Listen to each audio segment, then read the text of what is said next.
saluons tous au nom de notre Seigneur Jésus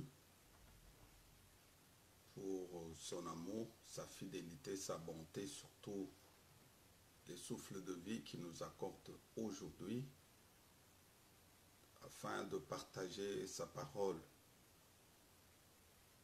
Nous allons prier. Père éternel, merci pour ton amour, ta fidélité, ta bonté, merci pour ta grâce. Nous voulons élever ton Saint-Nom et te recommander notre culte d'aujourd'hui. Que le Saint-Esprit de Dieu nous accompagne, assiste-nous du début jusqu'à la fin. Je chasse tout esprit contraire à la volonté de Dieu. Que la main puissante nous accompagne du début jusqu'à la fin. Au nom de notre Seigneur Jésus-Christ. Amen. Que notre Dieu soit encore élevé aujourd'hui pour la grâce, pour sa fidélité, sa bonté. Nous avons commencé à parler sur un thème très important, comment explorer les secrets du succès. Nous avons, dans mon introduction, montré que c'est quelque chose qui est caché et qu'il faudrait découvrir. On peut découvrir un gisement de pétrole, mais ce n'est pas seulement le fait de découvrir qui fait que tu as le pétrole. Il faudrait maintenant l'exploration. Il faudrait maintenant entrer en profondeur. C'est la même chose avec les succès. Il y a le succès dans le Seigneur Jésus-Christ qu'il faudrait effectivement découvrir. Et quand tu découvres ce succès, ces secrets, tu vas les appliquer et c'est à ce moment-là que tu auras le succès dans tout ce que tu entreprendras. Nous lisons les Écritures, d'abord dans le livre de Zacharie. Zacharie chapitre 8.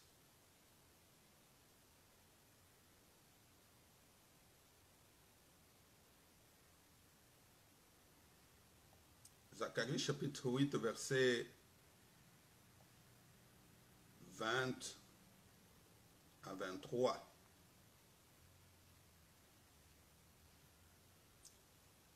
Ainsi parle l'Éternel des armées, il viendra encore de peuples et des habitants d'un grand nombre de villes.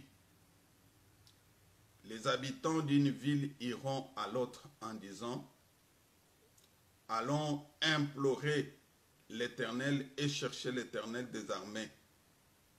Nous irons aussi. Et beaucoup de peuples et de nombreuses nations viendront chercher l'Éternel des armées à Jérusalem et implorer l'Éternel. Ainsi parle l'Éternel des armées.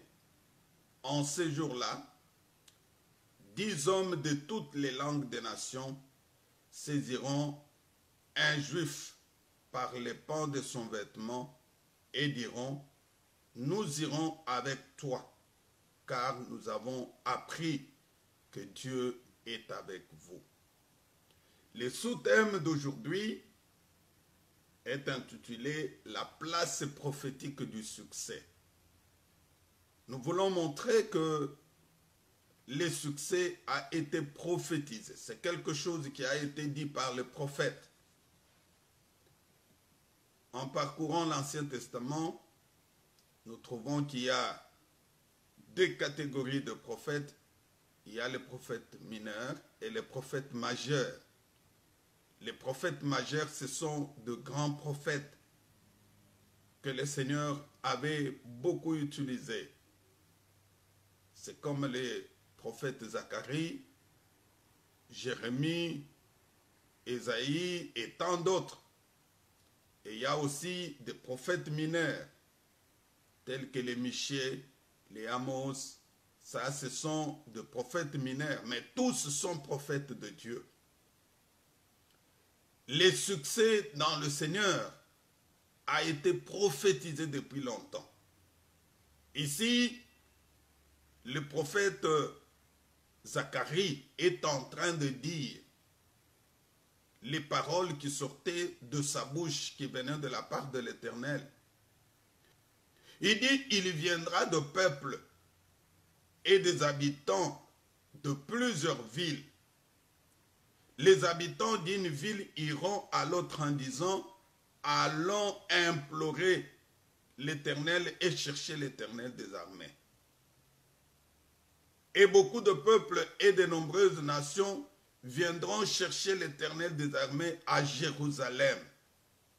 Parce qu'à Jérusalem, Dieu était en train de se manifester. Ainsi, l'Éternel des armées, en ce jour-là, 10 hommes de toutes les langues vont saisir un juif par son vêtement en disant, nous irons avec toi parce que nous avons appris que Dieu est avec vous. C'est ainsi que l'Éternel des armées en ce jour, 10 hommes de toutes les nations vont saisir un juif par son vêtement, lui dire, nous irons avec toi. Lorsque ils verront les succès, ils verront ce que le Seigneur va faire dans la vie des Juifs, et autant de personnes viendront vers eux pour dire, nous irons avec vous. Ça, c'est le prophète Zacharie qui était en train de prophétiser en disant que les gens seront au courant de ce que le Seigneur fera dans vos vies. Lorsqu'ils seront au courant des vagues de bénédictions surnaturelles à venir dans les corps de Christ, cela sera une occasion pour que nombreux viennent chercher la face du Seigneur. Mon frère, ma soeur, je voudrais te dire qu'il y a plusieurs manières d'évangéliser. Tu peux ne pas évangéliser par ta bouche en disant à quelqu'un, viens vers Jésus. Mais lorsque les gens verront réellement ce que le Seigneur va faire dans ta vie, lorsqu'ils verront la transformation, le changement qui va s'opérer dans ta vie, depuis que tu as reçu Jésus-Christ, ça sera la manière d'évangéliser. Ça sera la manière d'amener les autres vers le Seigneur. Dieu va faire de son peuple un noyau sur la terre par les succès qu'il va connaître. Je suis venu te dire que tu seras le noyau, tu seras l'instrument de l'évangélisation. C'est par ton canal, par le succès que le Seigneur va te donner, que nombreux vont s'approcher vers le Seigneur. Il y aura des élévations. Dieu va élever ses enfants. Il y aura des enrichissements. Quand je parle de l'élévation, je parle de l'élévation qui vient de la part du Seigneur. Ce n'est pas l'élévation qui vient de la part du monde, qui vient de la part de quelqu'un. Non. C'est Dieu qui élève. Parce que Dieu, en tant que notre Père, il a la mission de nous élever, nous ses enfants. Et d'ailleurs, il est écrit dans les livres de Psaumes, car ce n'est ni de l'Orient, ni de l'Occident, ni du désert que vient l'élévation. Mais Dieu est celui qui juge. Il abaisse l'un et il élève l'autre. C'est Dieu qui élève. Il y a l'élévation qui vient de la part de Dieu. Ce n'est pas l'élévation qui vient du monde, qui vient de l'occultisme, qui vient de la franc-maçonnerie. Non. Une vraie élévation. Parce que dans la Bible, il y a des gens qui ont été élevés par Dieu. Nous allons le voir. Mon frère, ma soeur, il ne faut pas aller chercher l'élévation, je ne sais où, peut-être chez un féticheur. Un féticheur ne peut pas te donner une élévation. Non, je vais être élevé en tant que ministre dans mon pays. Oui. Gloire au Seigneur. Je voudrais être élevé comme directeur général d'une grande entreprise. C'est une bonne chose. Dieu élève. Il y aura des enrichissements au sein des enfants de Dieu tels que le monde n'a jamais connu auparavant. Lorsque je parle de l'enrichissement, je parle de le vrai enrichissement. Ce n'est pas l'enrichissement malhonnête où tu travailles quelque part, tu es cadre dans une entreprise, tu voles l'argent et en volant l'argent de l'entreprise, tu dis non, Dieu est en train de me bénir. Dieu ne peut pas bénir quelqu'un dans le vol.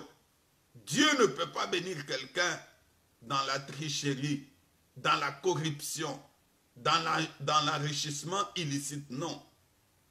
Le vrai enrichissement qui vient de la part de Dieu, c'est l'enrichissement qui se passe par voie correcte, qui se passe par voie normale. Parce que c'est quelque chose que Dieu avait prophétisé. Il a parlé par le canal du prophète Zacharie que nous venons de lire. Quand je parle de l'élévation, il y a eu des gens qui ont été élevés. La fois passée, j'ai donné l'exemple de Joseph en Israël. C'est une élévation qui venait de la part de Dieu. Joseph ne connaissait personne en Israël. Le roi ne le connaissait pas. Il n'avait personne parce qu'il était esclave. Et Dieu a suscité son élévation à partir de la prison où il était. Mon frère, ma soeur, quelle que soit la position que tu occupes, lorsque le temps de l'élévation de Dieu arrive, personne ne peut empêcher que tu sois élevé. J'aimerais qu'on lise les Écritures dans les livres de 1 roi. Tu vas voir quelqu'un d'autre qui a été élevé. Et lorsqu'il a été élevé, il n'était même pas de la famille de celui-là, mais c'est une élévation qui venait de la part de Dieu. Lisons 1 roi, chapitre 11, le verset 28. Ici, on nous parle de Jéroboam, était fort et vaillant. Et Salomon, ayant vu ce jeune homme à l'œuvre, lui donna la surveillance de tous les gens des corvées de la maison de Joseph.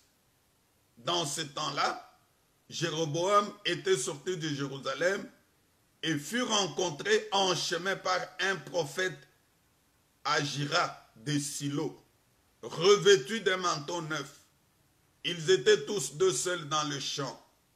Agira saisit le manteau neuf qu'il avait sur lui. Il le déchira en 12 morceaux. Et il dit à Jéroboam, prends pour toi 10 morceaux, car ainsi parle l'Éternel, le Dieu d'Israël. Voici, je vais arracher le royaume de la main de Salomon, et je te donnerai 10 tribus. Ici, on nous parle de Jéroboam, que Dieu avait élevé. Dieu élève Jéroboam là où il travaillait. Il travaillait dans la cour du roi Salomon. Lorsque Salomon est devenu vieux, et Dieu devrait préparer quelqu'un qui pouvait effectivement le remplacer. Et c'est ainsi que Salomon, voyant de la manière dont ce jeune était à l'œuvre, ça c'est la parole de Dieu. Jéroboam était fort et vaillant. Salomon, ayant vu de la manière dont ce jeune était à l'œuvre, il lui confie une responsabilité. Il lui donna la surveillance de tous les gens de corvée de la maison de Joseph. C'était une élévation qu'il avait reçue de la part de Dieu. Mon frère, ma soeur, je voudrais te dire que Dieu élève. L'élévation ne vient ni de l'Orient ni de l'Occident, mais l'élévation vient de la part de Dieu. Quand Dieu décide de t'élever, quand Dieu décide de te donner le succès, mon frère, personne ne pourra pas s'y opposer. Ne va pas chercher l'élévation auprès d'un occultiste, auprès des magiciens. Ici, je voudrais m'adresser aux serviteurs de Dieu. Mon frère, ma soeur, tu es dans le ministère.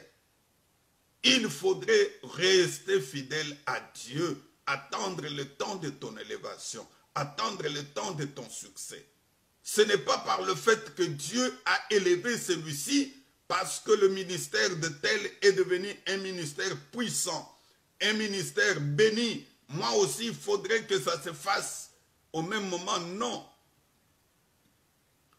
Dieu élève au temps opportun. C'est lui qui élève.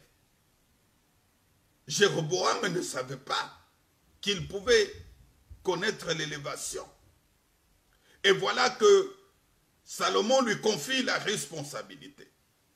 Et quand il est sorti de la ville de Jérusalem, il a rencontré un prophète, le prophète Akija de Silo. Ce prophète était revêtu d'un manteau neuf.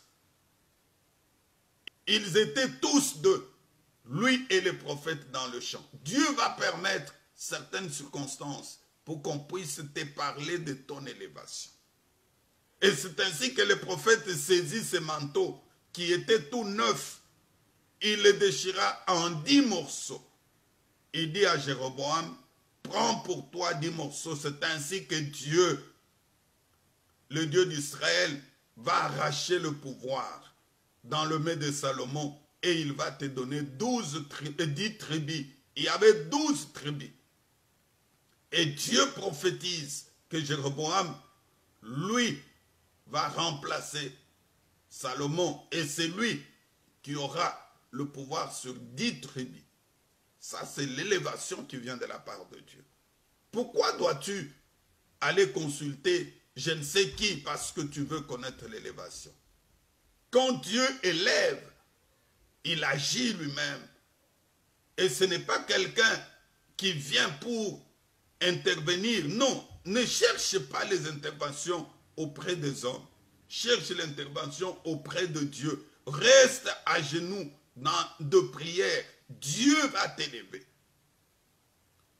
Je vais prendre le cas d'une autre personne qui a connu l'élévation, auquel il ne s'attendait pas.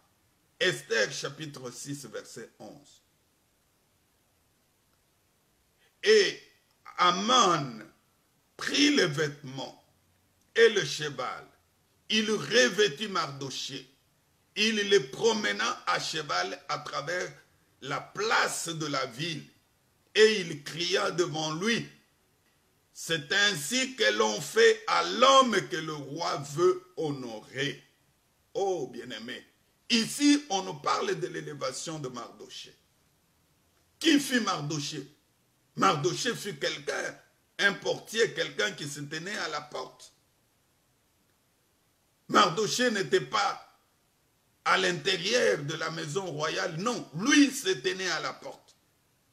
Mais comme il était fidèle et qu'il marchait avec Dieu, comme les succès étaient avec lui, Dieu avait déjà prophétisé depuis longtemps qu'il connaîtra le succès.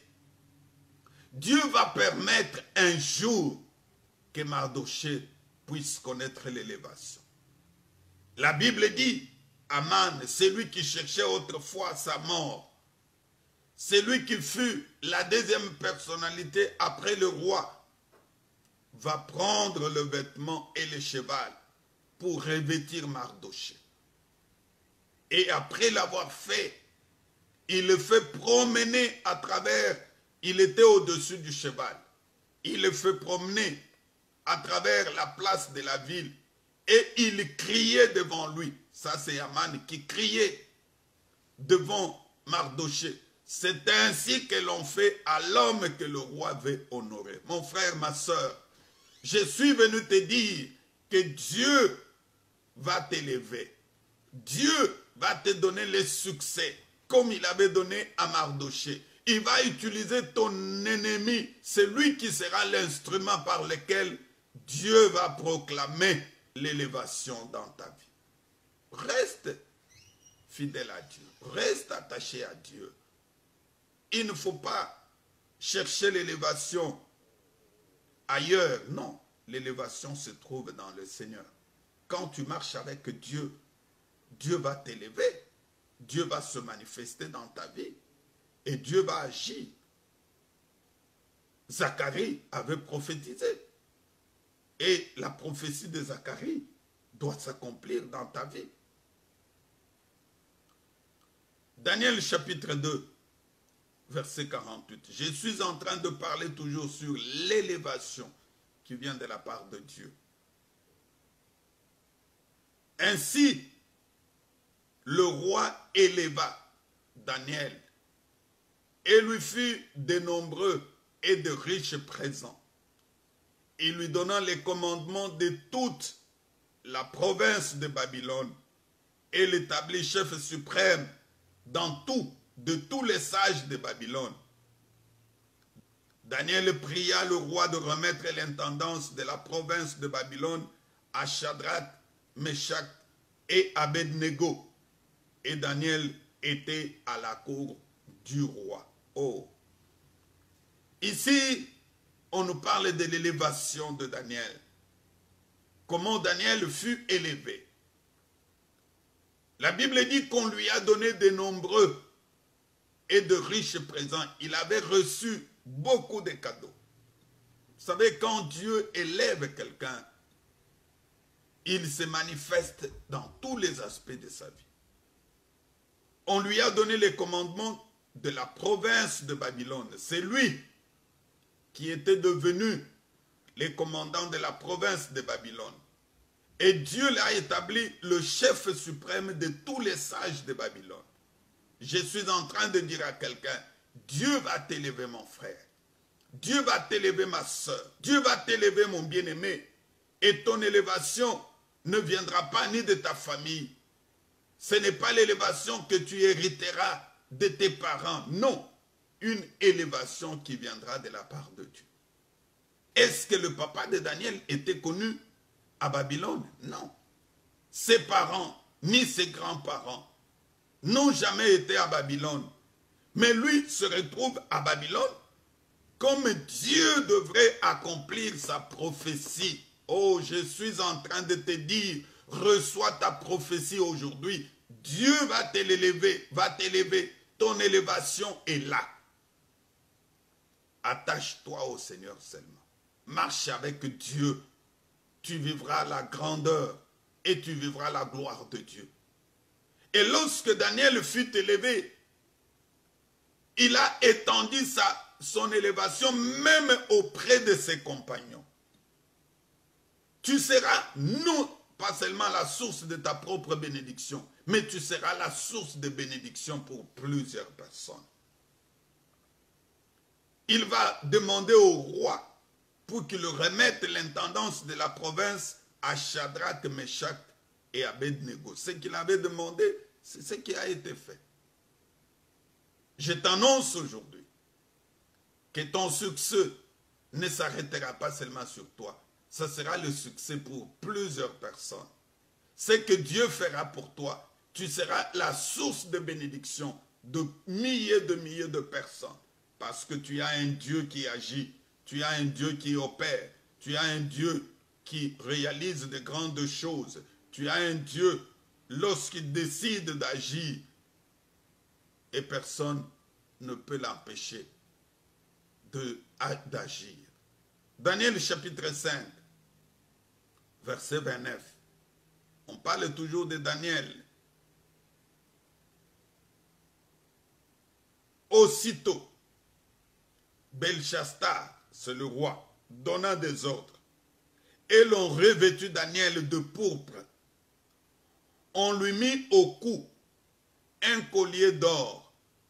Et on publia qu'il aurait la 3e place dans le gouvernement du royaume. Cette même lui, Belchassar, roi de Chaldée, fit tuer. Et Darius, Mède s'empara du royaume étant âgé de 62 ans. Ici, on veut seulement nous montrer comment David, Dieu a continué à agir dans sa vie. On lui a revêtu le pourpre et on a mis sur son cou un collier d'or.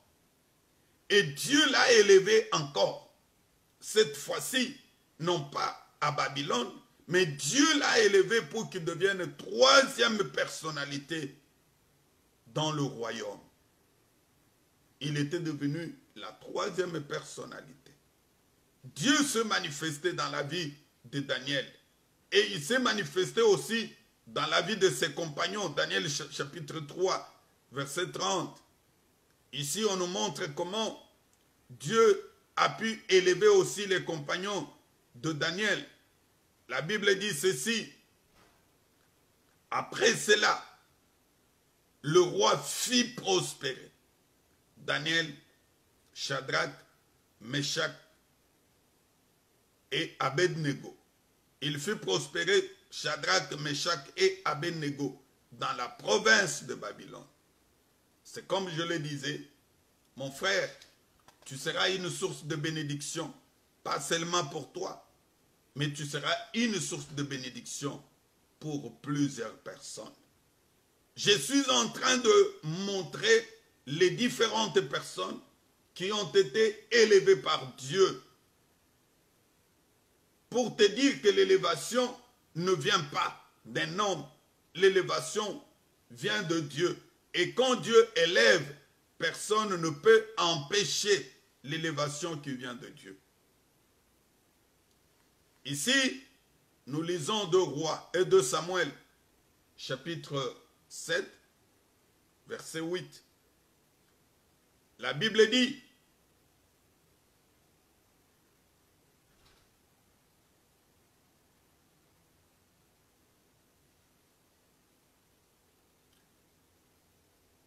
je commence par le verset 7.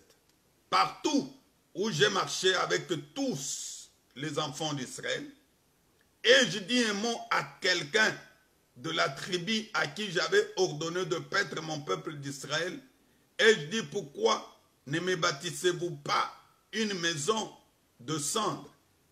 Maintenant, verset 8, tu diras à mon serviteur David, ainsi parle l'Éternel des armées, je t'ai pris au pâturage. Ici, c'est Dieu qui est en train de montrer comment David a été élevé, d'où était venu David. Il dit, je t'ai pris au pâturage. David fut berger, il était dans la bergerie.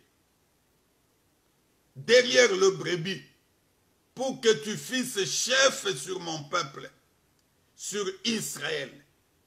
J'ai été avec toi partout où tu as marché. Tu as exterminé tous les ennemis devant toi. Et j'ai rendu ton nom grand comme les noms de grands qui sont sur la terre. Ça, c'est Dieu. Je suis en train de t'annoncer que Dieu rendra ton nom grand comme les grands qui sont sur la terre. Dieu fera que ton nom soit connu. Vous savez, mon frère, ne cherche pas que les gens puissent te connaître. Cherche à ce que Dieu puisse te faire connaître auprès de gens. Lorsque Dieu va te faire connaître auprès de gens, tu ne feras pas aucun effort. Ici, c'est lui qui a fait connaître le nom de David. David qui était au pâturage, qui était derrière le brebis. Et Dieu a fait de lui un chef d'un peuple. Dieu l'a élevé. Et Dieu a fait que son nom, il a rendu son nom grand, comme les noms des autres grands, comme les noms d'Abraham, comme les noms d'Isaac, de Jacob, comme les noms de Moïse, comme les noms de Josué. Mais Dieu a fait que le nom de David aussi soit connu. Je suis venu t'annoncer que le même Dieu qui avait agi dans la vie des grands, agira aussi dans ta vie. Parce que c'est le temps de ton succès. C'est le temps pour que ton nom soit connu. Il va te donner les enrichissements. J'insiste, mes frères, mes sœurs. Parce qu'aujourd'hui, c'est plein de faux enrichissements. Les gens sont en train de voler l'argent de l'État. Tu travailles quelque part, ce n'est pas aux impôts, tu travailles à la douane, tu travailles dans une entreprise quelconque, tu voles l'argent, tu achètes des maisons, tu achètes des immeubles. Et tu as même le courage de passer devant les enfants de Dieu pour dire « Gloire au Seigneur, Dieu m'a béni ». Mais ta conscience te reproche que ce n'est pas un enrichissement qui vient de la part de Dieu. Ce sont le bien mal acquis. Ça, ce n'est pas l'enrichissement qui vient de la part de Dieu. Les gens que Dieu a enrichis, ils l'ont eu d'abord dans l'honnêteté, dans la transparence, pas dans la corruption. Aujourd'hui, nous avons des faux riches qui s'enrichissent dans le vol. Les gens veulent aller au gouvernement parce que c'est là où il y a l'enrichissement facile. Non. Reste attaché à Dieu. Le Seigneur va te bénir. Et ta bénédiction viendra de la part de Dieu. Personne ne peut empêcher que tu sois béni, mon frère. Et lorsque le Seigneur veut te bénir, il te bénira sans qu'il y ait aucune chose qui va empêcher ta bénédiction. 1 Roi chapitre 3, verset 13. Il dit, je te donnerai en outre ce que tu n'as pas demandé, de richesse et de la gloire, de telle sorte qu'il n'y en aura pas pendant toute ta vie aucun roi qui soit ton pareil. Là, il s'adressait à Salomon. Et aujourd'hui, ce n'est pas Salomon, il s'adresse aussi à toi. Dieu va te donner des richesses. Il va te donner la gloire. De telle sorte qu'il n'y en a pas eu quelqu'un d'autre. Et lorsqu'il te donnera ces choses, ça sera pour la gloire de Dieu. Ce n'est pas quand Dieu te donne les richesses, c'est pour que tu commences à avoir plusieurs femmes. Que tu commences à avoir des copines à l'église, de gauche à droite, non. La richesse, l'enrichissement qui vient de la part de Dieu, donne la paix à quelqu'un. Dieu te donne ces moyens, ces richesses, c'est pour que tu arrives à les servir, à soutenir ton œuvre avec ton argent. Qu'est-ce que tu fais avec l'argent que Dieu t'a donné? Parce qu'il y a certaines personnes que Dieu a bénies. Je ne dis pas que tous ceux qui ont l'argent ont eu ça dans la fraude, dans le vol. Non. Il y a des gens qui ont reçu des bénédictions qui viennent de la part de Dieu. Est-ce que tu les utilises pour la gloire de Dieu? L'argent que Dieu t'a donné, tu n'es qu'un simple gérant. Quand Dieu te donne le succès, utilise ce succès pour la gloire de Dieu. Utilise cet argent pour la gloire de Dieu. Tu dois soutenir l'œuvre de Dieu. Tu payes tes dîmes. Tu donnes tes offrandes. Tu donnes tes dons. Tu fais des œuvres pour soutenir l'œuvre de Dieu. Et c'est comme cela qu'un enfant de Dieu doit le faire. Dieu va t'enrichir. Dieu va te donner le succès. Vas-tu continuer à marcher avec lui lorsqu'il va t'élever? Aujourd'hui, combien des hommes de Dieu, quand Dieu les élève, ils ne veulent même plus recevoir les enfants de Dieu. Il n'a plus le temps. Non, pasteur, Dieu t'a élevé, mais que cette élévation ne soit pas un sujet d'orgueil pour toi.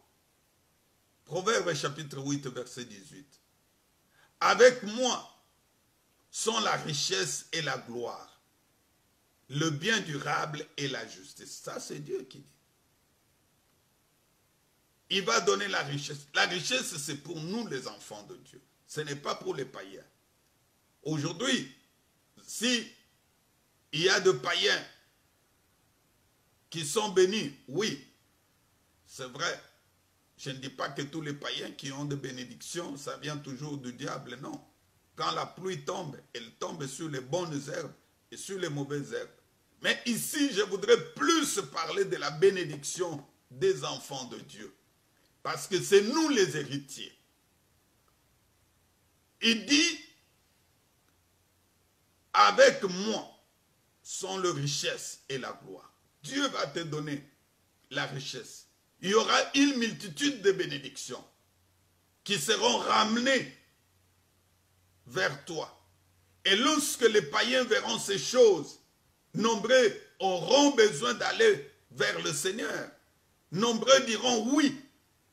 Je l'ai connu dans les années passées. Sa vie était une vie médiocre, était une vie de souffrance, une vie de misère. Mais qu'est-ce qui a fait que sa vie change? Il va s'approcher vers toi pour découvrir le secret. Tu lui diras que le secret du succès, je l'ai découvert en Jésus-Christ. Eux-mêmes vont dire, nous voulons accepter Jésus comme Sauveur et Seigneur parce que nous avons vu ce que Dieu a fait en toi, ce que le Seigneur a fait dans ta vie.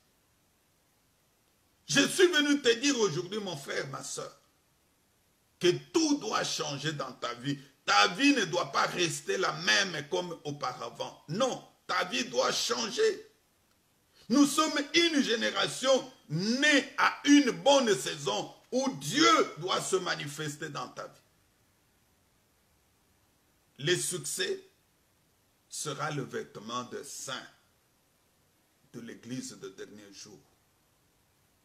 Toi et moi, plusieurs seront ramenés dans la cité de refuge. Plusieurs seront ramenés vers Dieu lorsqu'ils verront ces choses que le Seigneur va réaliser dans ta vie. Zacharie avait prophétisé. Et Michée aussi avait prophétisé du succès. Ésaïe aussi avait prophétisé. Je vais te montrer, pour terminer, que la même prophétie qui était sortie dans Zacharie, dont je t'ai parlé au début, la même prophétie était sortie aussi auprès du prophète Michée. Michée chapitre 4, versets 1 à 2. La parole de Dieu dit ceci. Il arrivera, ça c'est Michée qui était en train de prophétiser. Il arrivera dans la suite des temps que la montagne de la maison de l'Éternel sera fondée sur les sommets des montagnes, qu'elle s'élèvera au-dessus des collines et que le peuple y afflueront. Le peuple viendra nombreux. Des nations s'y rendront en foule et diront, venez et montons à la montagne de l'Éternel, à la maison du Dieu de Jacob, afin qu'il nous enseigne ce voie et que nous marchions dans ce sentier. Car Sion sortira la loi et Jérusalem la parole de l'Éternel. Ils viendront, ils monteront à la montagne de l'Éternel pour chercher à connaître quel est le secret qui fait qu'aujourd'hui, vous avez le succès. Montrez-nous le voie, montrez-nous le chemin. Comment nous pouvons aussi avoir le succès comme vous? Mon frère, ma soeur, est-ce qu'aujourd'hui, les païens peuvent venir vers toi pour te demander de leur montrer le chemin, pour te demander de marcher dans ton sentier, pour dire oui, nous avons vu ton Dieu agir. Nous l'avons connu tel qu'il était. Et aujourd'hui, le même Dieu-là qui agit dans lui est capable aussi d'agir dans moi. Ésaïe l'a prophétisé aussi la même chose. C'est comme je l'ai dit. C'est une prophétie. Et aujourd'hui, je suis en train de le dire en écoutant cette parole que je prêche. C'est une prophétie que tu es en train de recevoir de la parole de la part de Dieu. Ésaïe le dit, Ésaïe chapitre 2, versets 2 à 3. Il dit, il arrivera dans la suite des temps que la montagne de la maison de l'Éternel sera fondée sur les sommets des montagnes, les sommets de la montagne. Ici, il parle quelque chose qui est sur les sommets de la montagne, c'est quelqu'un que Dieu a élevé. Qu'elle s'élèvera au-dessus des collines et que toutes les nations y afflueront. Le peuple s'y rendront en foule et diront, venez et montons à la montagne de l'Éternel, à la maison de Dieu de Jacob, afin qu'il nous enseigne ses voies et que nous marchions dans ses sentiers. Car de Sion sortira la loi et de Jérusalem la parole de l'Éternel. Mon frère, ma soeur, le succès de l'Église d'aujourd'hui sera un point d'attraction qui va attirer beaucoup de personnes. Il y aura des foules qui viendront lorsqu'ils verront ce que Dieu va faire, lorsqu'ils verront l'élévation de l'Église, lorsqu'ils verront ce que Dieu va réaliser dans la vie de ses enfants. Les nations s'y rendront en foule parce que notre Dieu, c'est un Dieu de succès. Il y a un secret. Ce secret, c'est Dieu qui va te le révéler. Ce secret, c'est Dieu qui va nous le montrer. Lorsque tu t'attaches à Dieu, mon frère, ma soeur, le Seigneur va se manifester dans ta vie. Je voudrais prier avec toi. Le même Dieu qui avait élevé Jéroboam après Salomon, le même Dieu qui avait prophétisé dans sa vie par les canaux du prophète, ils se sont retrouvés à deux. Le même Dieu va te parler. Peut-être que tu as déjà reçu la prophétie. Tu n'attends que l'accomplissement de ton élévation. Reste là. Comme Habakkuk le disait. J'étais à mon poste. J'attendais l'accomplissement de la prophétie. Même si elle tarde, elle finira par s'accomplir. Père, merci pour ta parole. Merci pour tout ce que tu as fait aujourd'hui. Tu as voulu que nous puissions montrer au peuple de Dieu que le succès a une place prophétique. Ça a été prophétisé. Et je voudrais que cette parole qui est sortie aujourd'hui puisse édifier mes frères, mes sœurs. L'élévation vient de Dieu. L'élévation ne vient pas du diable. L'enrichissement vient du Dieu. Ça ne vient pas du diable. Je voudrais que les enfants de Dieu qui cherchent à être élevés, oui, c'est un droit pour nous, s'attachent à toi. Au lieu d'aller de gauche à droite pour chercher l'élévation, pour chercher le succès. Tu veux nous révéler les secrets du succès. Je voudrais que cette parole puisse produire le fruit dans la vie de toute personne qui va l'écouter.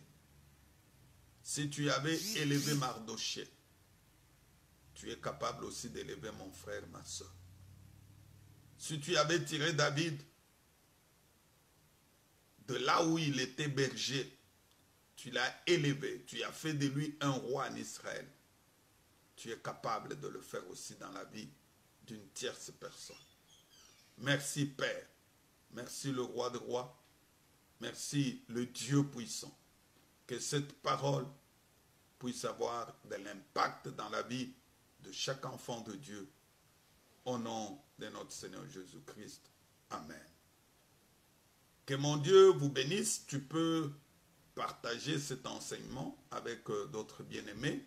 Tu peux aussi t'abonner sur notre chaîne YouTube. Tous ces messages, toutes nos prédications sont sur notre chaîne YouTube, Cité de la gloire de Dieu. Que mon Dieu vous bénisse. Nous nous retrouvons dimanche.